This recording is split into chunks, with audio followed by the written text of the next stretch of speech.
Okay, so literally as we record this, it's the morning after the night before where Microsoft revealed Developer underscore Direct 2025, focus on four great games. Got to say, still think that Developer Direct is pretty much the best game show that's put out by anyone at this point. It's just fantastic from start to finish. Fantastic games as well. Where should we begin? Alex, let's talk about Doom, the Dark Ages, because obviously we've been looking forward to this one immensely. The more we see of it, the more we love it. And this was pretty fantastic stuff, right? Mm-hmm. Yeah, and here I really see id Software leveraging the current generation of consoles in a very meaningful way to upgrade the game design of the game, something that we don't typically see. A lot of games in the cross-gen period, ever since the PS5 and Xbox Series X generation started, were actually just kind of game ideas that would flow totally fine on a PS4 or Xbox. Well, Xbox One is debatable sometimes, but at least on a PS4. And and here we see what you can do if you put in that extra CPU horsepower into meaningful gameplay additions into a game. And I think that's readily visible in any of the scenes where they show off some of the larger combat encounters where it looks like dozens upon dozens of Doom enemies. Doom enemies are obviously not just, I don't know, like caricatures of enemies. They actually do have an AI in them doing something. It's not just a series of animations. And you can see in a lot of scenes that there's just a whole lot more than you would have seen in Doom 2016 and Doom Eternal. And from what I recall in like a design session, they did mention back in the day that one of the things that drove Doom 2016's core design of arena-based gameplay rather than I would describe old school Doom as like not arenas usually, but more like you go through levels and there's a persistent AI throughout the entire level and you can enter areas kind of willingly and draw enemies out of them even. Well, with Doom 2016, due to CPU limitations and trying to hit 60 FPS, that wasn't something they could reasonably do. You couldn't corral enemies, dozens of them into a single room and start fighting. But in this game, there's obviously a lot more of that going on along with the larger map design. So I'm really happy to see that. I don't know, Oliver, what do you think? I thought it looked fantastic. Like you said, you get that larger encounter design, and indeed they seem to indicate that it could be kind of like almost Tomb Raider style, where you have these kind of larger levels with possible little areas that you can go in and explore and things like that. Kind of like what we saw with Doom 2016 and Doom Eternal, but just pushed out further in terms of those kind of side areas.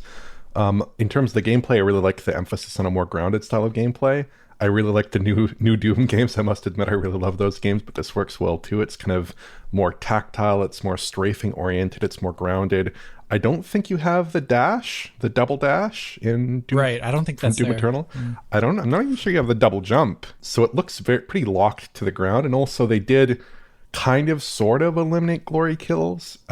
Basically what happens is when an enemy gets into that low health state, you can kind of go up to them and just hit the shield button or hit the melee button or whatever and take them out. And that probably works a little bit differently, I can imagine, because in the new Doom games, you have some invincibility frames in there, right? Here, I presume that's not the case because you still have camera control. It's not kind of taking over that player perspective, that player camera.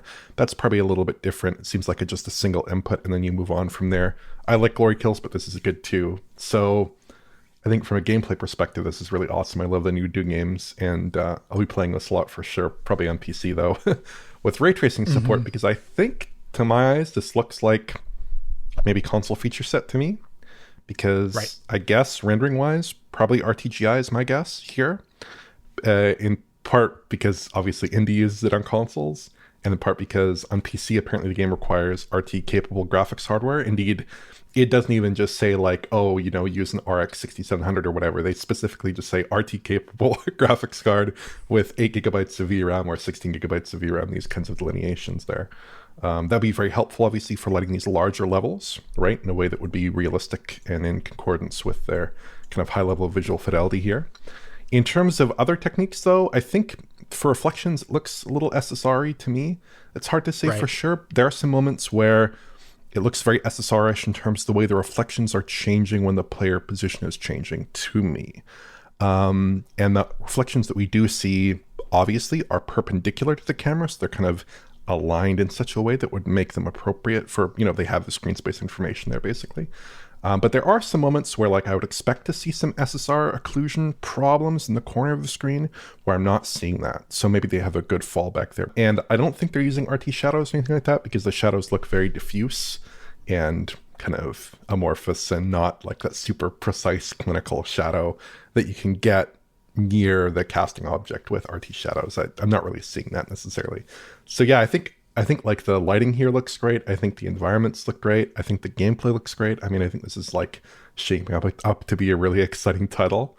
But especially on PC where you get that path tracing. Obviously, Alex and I did see the path tracing in person. We can't show you the footage, but we did see the PC version path traced in motion, and it did look quite appealing, I would say, Alex. But yeah, this is definitely still pretty good looking as well. Yeah, coming back to that ray tracing, though, I'm very happy to see id Tech fully embracing it as part of their base design document. Now, I think what Oliver said makes a lot of sense. If you look at the size of this world, Doom had previously, with its like smaller arena-based level design, they would use light maps extensively. Ever since Doom 2016. Well, even before that, you go back to id Tech 5, those games were basically just a light map.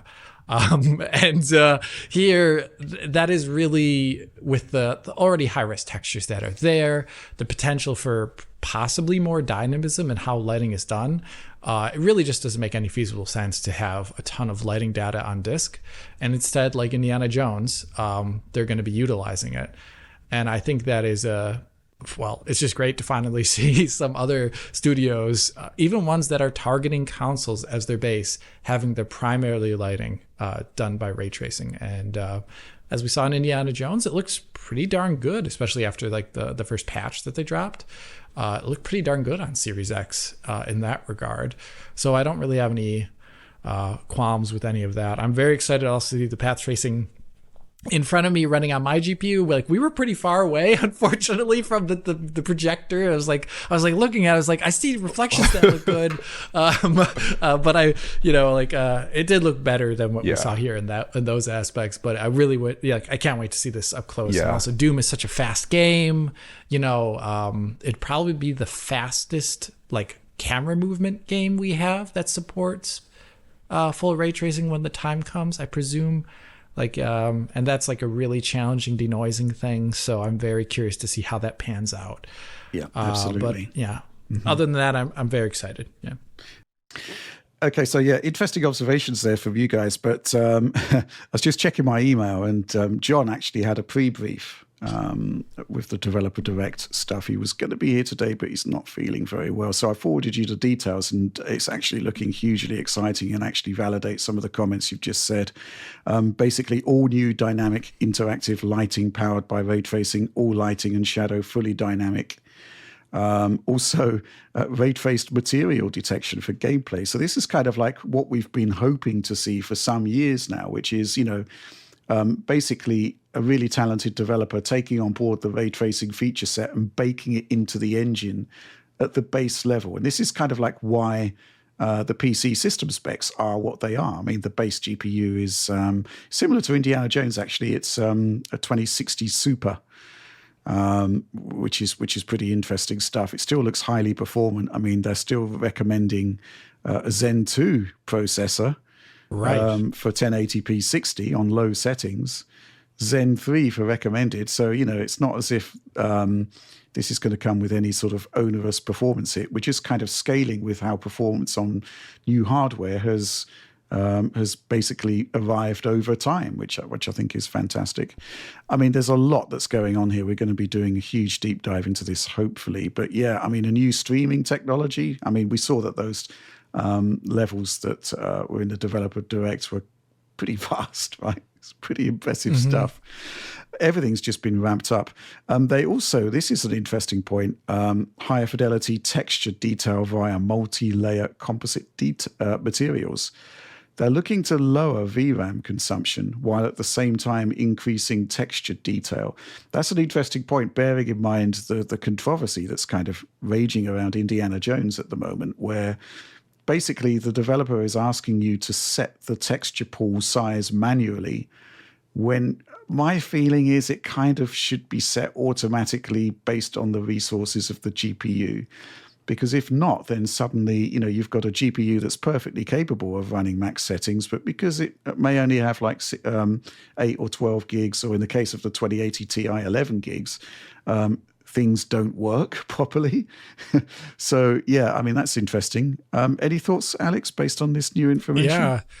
Well, I'm very excited. They did, at the presentation where we saw path tracing, they did mention the gameplay aspect of using materials using ray tracing to check the material of something, like when it's hit in the world, for example, by a stray bullet or a physical thing. And it's really cool to see it confirmed in text.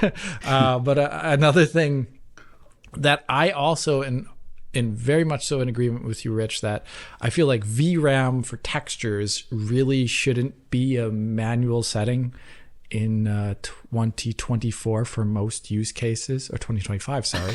The year of our Lord, even. The year of our Lord, 2025. And I really think the Snowdrop engine has this down, and I do not like the way it is presented necessarily, both in previous tech as well as in, I always go back to those Nixie Sports, because those are, you could just absolutely ruin your performance with those settings, and people who don't know a lot about PCs could have their settings ruining their gameplay experience, and then they have to start like searching online as to why, and those things I think actually get in the way of a good UX.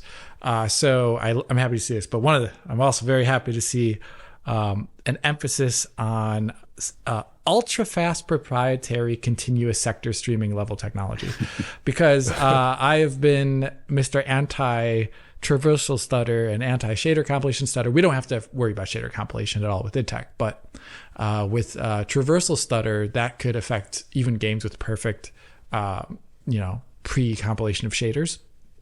And we see that time and time again. So I'm pretty sure this is probably going to be one of the games with the best frame time possibly ever for its feature set. So, that's what I like to see. I like to see like flat, fast, fluid, real-time lighting. Those are all like these are just like keywords that are making my brain go, like the dopamine is coming out. So I also love how they're just talking about like more AI, more geometry, more gore, more destruction. And indeed, when you watch the trailer, when you watch what they put together there, the enemies all sustain like chip damage, like pieces of them are coming off. That's and cool. that's something they introduced in Eternal, but here it actually looked even a little bit bigger and maybe a little bit more granular in terms of the details that came together. And one thing I also thought was sort of interesting is I'm just looking at the footage that we can't show you right now of the PC ray tracing footage. And one thing that really does stand out there is the shadows are very crisp and very sharp and very nicely defined. So that's I think maybe one of the bigger advantages you're going to see on PC with the path tracing relative to console is like, that kind of shadow map imprecision that you're getting on consoles is going to probably be alleviated on a high-end PC with a good graphics card there running the path tracing mode. I think that should be really exciting. So here, I'm just super excited to see what they do with it. I think this is like going to be one of the standout games of the year, if not the standout game of the year, at least judging from this list. It certainly seems incredibly impressive. Mm-hmm. Yeah, I'm just referring back to these announced PC specifications, and the CPU side is actually very, very light. They're basically recommending Ryzen 7 5700X for the recommended and indeed the ultra settings. I'm assuming though that obviously the more CPU horsepower you have, 5700X is relatively modest these days. The more CPU horsepower you have, the more your potential the higher your potential base frame rate can be. It's basically going to be the question of being GPU bound or CPU bound, similar to Doom Eternal, actually, where we saw those great demos where it's like running at 300 frames per second, CPU limited in some scenarios. That was kind of nuts. The GPU side, the recommendation for 1440p 60 is a 3080 or a 6800, AMD RX 6800. So we're seeing sort of recommended specs creeping up into older 80 class GPUs essentially. And then, Ultra is 4080 or better, and 7900 XT. We're moving into pretty extreme territory there. But that's kind of what I want to see. There's this interesting thing where, Going back to CES, there was this bizarre story where it's like Black Myth Wukong only runs at 27 frames per second on the 5090.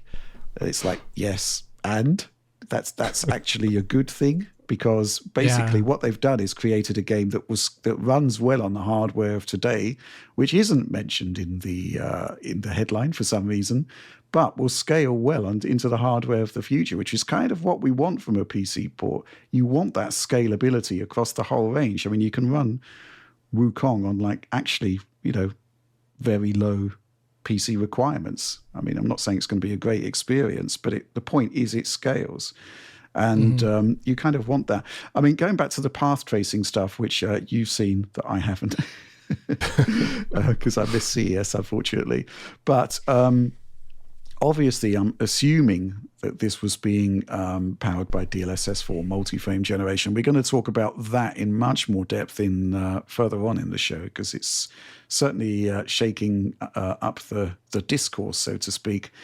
I'm just curious as to how good a fit that is going to be for a fast first-person shooter game like Doom. I mean, we're talking about actually the denoising potentially being an issue, because typically there's kind of like a lag to it, which you'd think wouldn't be compatible with a first-person, almost like a Twitch shooter game. It's not quite a Twitch shooter, but you know what I mean. But obviously it must, they've baked it in at the engine level. They must know what they're doing here. So very curious to see how all of that's going to pan out.